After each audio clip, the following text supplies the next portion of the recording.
I can never lose to Ada, someone whose beauty doesn't come close to mine. Never. What is the need of all this beauty if I can't get my dream man? If at the end someone like Ada snatches him from me, never. She can never take what's mine. I must get him at all costs. In a village called Udoma, there lived a girl whose beauty was spoken of far and wide.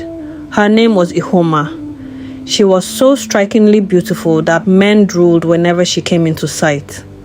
Her hips swayed gracefully, her figure moved with confidence, and her smooth, spotless skin earned her the nickname Milk Skin.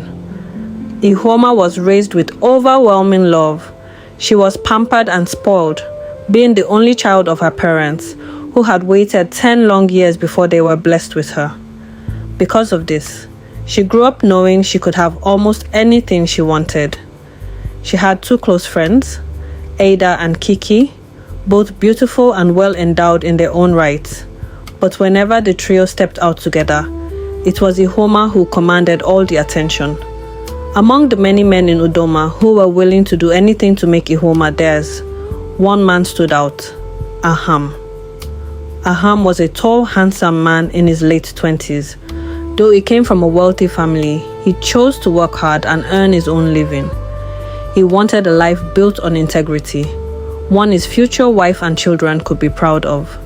He was rarely seen with friends because he was always busy working.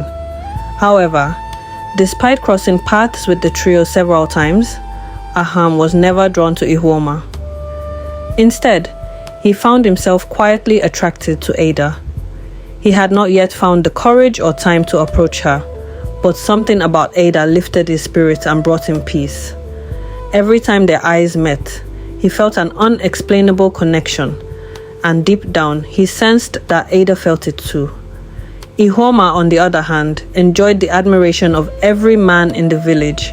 She loved the attention and the power that came with it, even though she had no serious relationship. But then, she noticed something unusual. There was a man who did not stare at her. That man was Aham. For the first time in her life, Ihoma felt unsettled. She found herself thinking about him more than she should and had to caution herself to snap out of it. One late afternoon, while the trio was on their way to the market, they ran into Aham. He locked eyes with Ada and she smiled shyly before quickly hiding it so her friends wouldn't notice. She didn't want to be teased all day. Ihoma, however, was completely lost. She stared at Aham, his pink lips, broad shoulders, smooth skin, neat hair. Everything about him suddenly captivated her. She noticed how he barely glanced at her, unlike other men, and the feeling unsettled her deeply. Without realizing it, she fell for him. Right there and then, Ihoma swore to herself that she would make Aham hers at all costs. "Let's hurry," Kiki suddenly said, breaking the silence. "The market will close soon."